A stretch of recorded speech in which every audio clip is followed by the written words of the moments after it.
Visiblement, le nouveau président angolais, João Lourenço, est déterminé à faire le ménage, puisqu'il a, dans un premier temps, dans la famille dos Santos. Dans la famille dos Santos, il s'est séparé de la fille. On y reviendra peut-être dans un instant. Que reproche-t-on à José Felimeno dos Santos? Pourquoi a-t-il été limogé?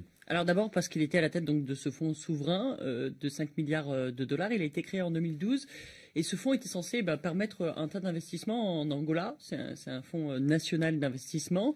Il se trouve qu'en fait ce fonds souverain, Filomeno, donc il était le fils préféré de José Eduardo dos Santos, il a décidé de le confier à Jean-Claude Bastos, qui est un de ses amis, qui est suisse et angolais évidemment, et qui est basé en Suisse, et qui a décidé en fait c'est lui qui gérait en fait le fonds souverain, 75% selon les Panama Papers, à travers différentes sociétés. Alors on voit évidemment le rôle de Banco Kwanza, donc c'est l'une des banques dont il se servait comme couverture.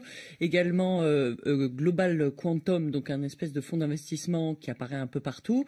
Et qui semble être finalement ce Jean-Claude Bastos. Donc Jean-Claude Bastos recevait des 75%, donc ça représente quoi? 3 milliards. 3 milliards. 3 milliards. Il a géré 3 milliards à lui tout seul.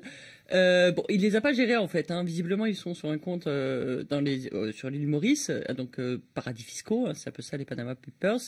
Et puis également qui ont disparu 100 millions par-ci, 100 millions par-là, parfois des transferts de 150 millions, on ne sait pas trop où.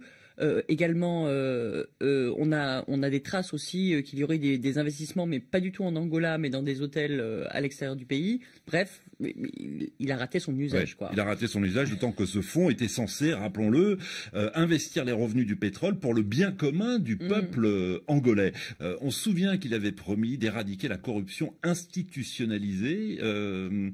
Comment réagit la famille de l'ancien président dos Santos? Alors d'abord, il y a ces mots extraordinaires de João Lourenço. C'était pour la conférence de presse de ses 100 jours. Il dit non, il n'y a pas du tout de tension entre moi et l'ancien président. Il n'y a vraiment aucun problème. Il a juste viré à peu près tous les enfants, parce qu'il n'y a pas que Isabelle et Filomeno, il y a aussi 2 autres enfants qui étaient, eux, en fait, dans les médias publics et qui se sont vus aussi retirer leur contrat. Puis il y avait d'autres fidèles aussi de l'ancien président, le gouverneur de la Banque centrale, le président de la Compagnie nationale du diamant, eux aussi ont été remerciés par le nouveau président. Voilà, qui est en fait le mari d'Isabelle dos Santos, syndicat de colo, donc voilà, qui était également dans la société Diamant. Donc il y a quand même un petit focus sur la famille dos Santos. Il faut savoir que oui, c'est vrai, José Eduardo dos Santos a soutenu, il était même là dans un meeting à Luanda, donc a soutenu João Lourenço et a dit que c'était bien son successeur, mais les deux hommes ne s'aiment pas du tout, puisqu'en 2002, José Eduardo dos Santos avait annoncé qu'il ne se représenterait peut-être pas. À ce moment-là, João Lourenço a cru que c'était sa chance, il était secrétaire général du MPLA, le parti au pouvoir, le parti État, à ce moment-là,